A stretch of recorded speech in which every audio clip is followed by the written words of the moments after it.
Recently, I've been seeing a lot of people take a fondling to Slowking. It's a very funny attack that discards the top card of your deck, and then copies whatever non-rule box attack is on it, which means you can play it with some pretty interesting cards, most notably Kyurem, allowing you to copy Trifrost and, do 110 to 3 Pokemon.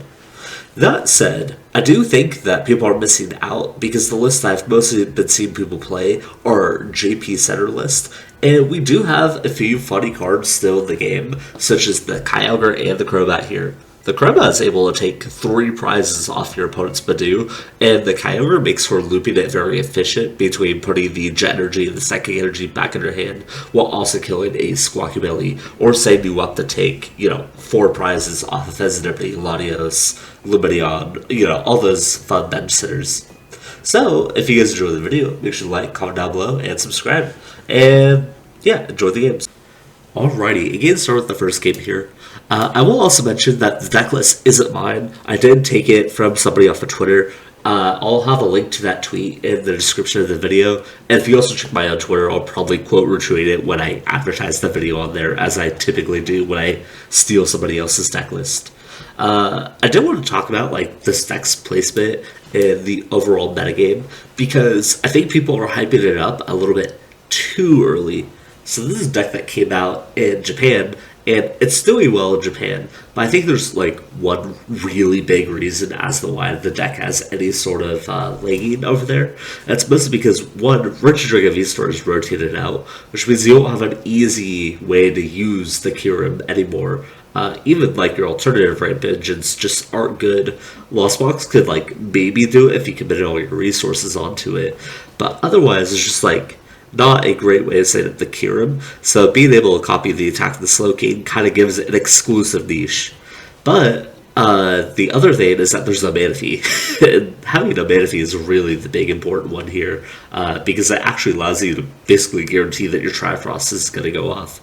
Now granted, it's not going to be great against every deck in the world, but it's still good enough.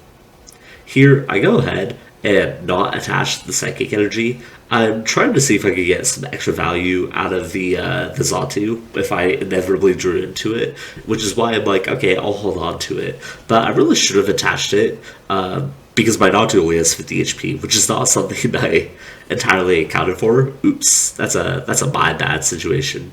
And so now I'm going to be in a pretty bad position. I ended up using the Academy at Night that put the Kyurem on top of the deck, even though I wasn't going to be attacking, and so it technically negates my next draw, but I really wanted to have the opportunity to have the Kyurem still in my hand, in case if I'm able to pull off a Night Stretcher, or not Night Stretcher, the Academy at Night full combo this turn. I ended up going ahead and grabbing another Natu. It might be a little futile to set this up because, my opponent has another Duskull set up, but it's I don't know what to do. And I'm just going to go ahead and stack the Kyurem again to try and protect it.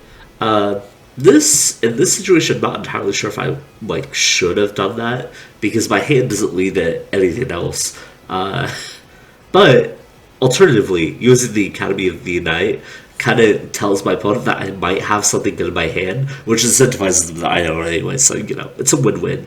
But I'm not entirely sure if I should stack the Kyurem on top anyways, because it does technically take me down a card draw.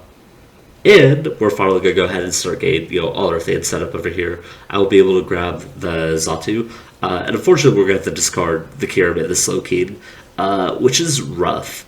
I'll also go ahead and just use the Xatu and put some energy onto the other guy, which is still not a great situation. I really want to pull in and start using Seek Inspiration, but with no way to guarantee the top card of my deck, I just don't think it's a necessary risk that I can take, because they did end up bumping my stadium, which allows me to actually rig the attacks in the first place. As I said, this Budew seems to be doing kind of wonders against my opponent, at least slowing them down enough that they haven't been able to take very many prizes.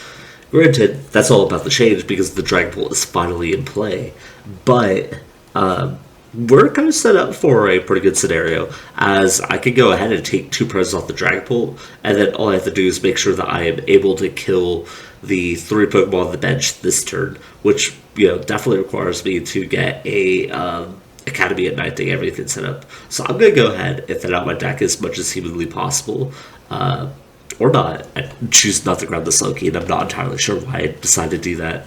Oh, it's because I want the Latias. I'm stupid. Or not. Honestly, I have no clue what's going on anymore.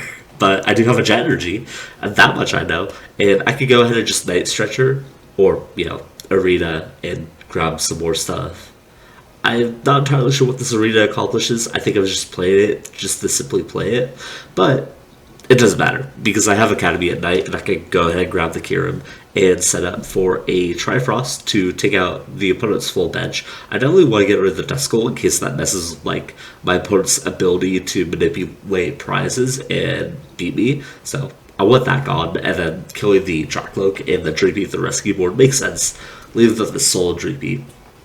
There is a possibility that instead of killing the Duskull, I just killed all of the other guys, but I'm not really afraid of a second Dragapult at this point, because I have the Regigigas who can just fully knock it out, and then, that will win me the game. On top of this, I have another Slowking ready, so the only thing that I need is a way to get the Regigigas in my hand, and then the Academy at night. And with my opponent's restricted setup, it seems like they might not be able to do that. I said they are, threatening to kill a huge chunk of my board right now, which sucks. But instead of prioritizing the Xatu, they go for the Tatsugiri, which is definitely just a big misplay. Perhaps they think I'll have a hard time switching out and attaching everything at the same time, but we have Jet Energies, we have Latias, we have so much going for us. I do think this is a little bit BM, because I could just Irida for the Night Stretcher, which I know is in the deck. Or I could just go ahead, grab this as well. I had so many ways of just attacking. I don't know why I did all that. I'm going to keep it 100% real with you, but this deck is just an experience so far. We're going to go ahead and knock it out, and Regigigas proving that he's just the biggest stick in the block.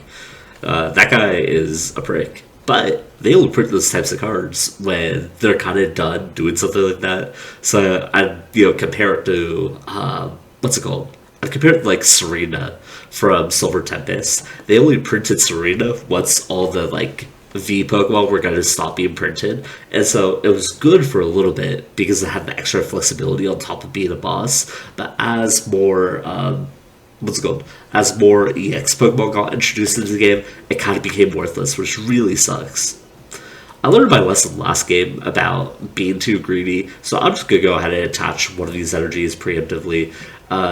It looks like I'm going to end up researching anyway, so it's probably a good call to go ahead and dump them currently, and then go from there. My opponent is also going to go ahead and call for family, and they have a Gravity Mountain and a Pikachu, and at this point I'm like, what the hell are they doing? I can go ahead and probably just Jet Energy up here, which allows me to get my Slowpoke into the active. I was going to debate on whether or not I wanted to actually attach the Psychic Energy that turn, but the game kind of made up its mind anyways by giving me essentially everything I need to take out the Thick of Eagles. The Pikachu is protected because it is a Terra Pokemon, but yeah, I got a little lucky here. I'm not afraid to admit it, and they're just going to go ahead and concede. Cool, that's awesome. I didn't want to play out the rest of that game anyways, because I already won. Smile. And finally, we got our last game here. I do think this deck is interesting. It's a lot of fun. I do think that people should be, playing some of the cards that we have in F block, right? It's F block. That we still have around, as opposed to just strictly playing the JP list. Because unlike the Gator deck, which you don't really get to add many cards besides maybe 2 copies of the Irida if you wish, and then I think there's maybe one other card I threw in there. But otherwise, the Froligator really didn't get much from F block besides Arena. But this deck, you're a toolbox deck. You definitely have access to a lot of attackers. I think the Crobat is low-key really, really good. I go ahead and go to the Tatsugiri here because I'm really desperate to get out of this hand. Thankfully, I do pull a Jet Energy, which is just simply going to allow me to go back into the Budew. I do consider actually putting it onto, onto Slowpoke there, but really, I just need to, get myself out of here. I'm going to also go ahead and burn this Ultra Ball now, just in case my opponent plays an Iono against me. But otherwise, it's yeah, I'm just going to hold on to the research here. The research will be able to dig me out thankfully. And having my opponent under item block is going to make it really tough for them to consistently set up everything. So, yeah. I'm glad I played the Ultra Ball in advance, by the way, because, yeah, my opponent did Iono me. Unfortunately, this hand isn't a whole lot to go off of. But I'm the one in the commanding position here because I have the Budew that basically forced my opponent down into a chokehold while I try to, set up. I could go ahead and just discard the Academies at Night because honestly, like, neither player here is probably going to remove it in this mirror match. And I am just going to go ahead and keep moving forward. I do end up actually pulling kind of all the cards I need to start attacking this turn. Oh no, I don't have the Slowking yet. I'm stupid. Yeah, I'm definitely stupid. My bad. As we're just going to go ahead and Itchy Pollen. I do recall a point in this game where I make a really, really bad misplay. That I have no clue why I did it. But, we're not there yet. Currently, though, I have a Psychic Energy in my hand, which is kind of okay. It's going to allow me to start charging up the other Slowpoke. And I also have the Jet Energy to move out. Though, that said, I am sitting on a Budew in the active, so not an awful spot for me. We're also going to go ahead and Clairvoyant Sense before all this. That way I can focus on actually getting, more cards in my hand, so I have more choices in my Ultra Ball. And also, I want to say here, why did I not just grab the Kyurem? That doesn't make a whole lot of sense to me.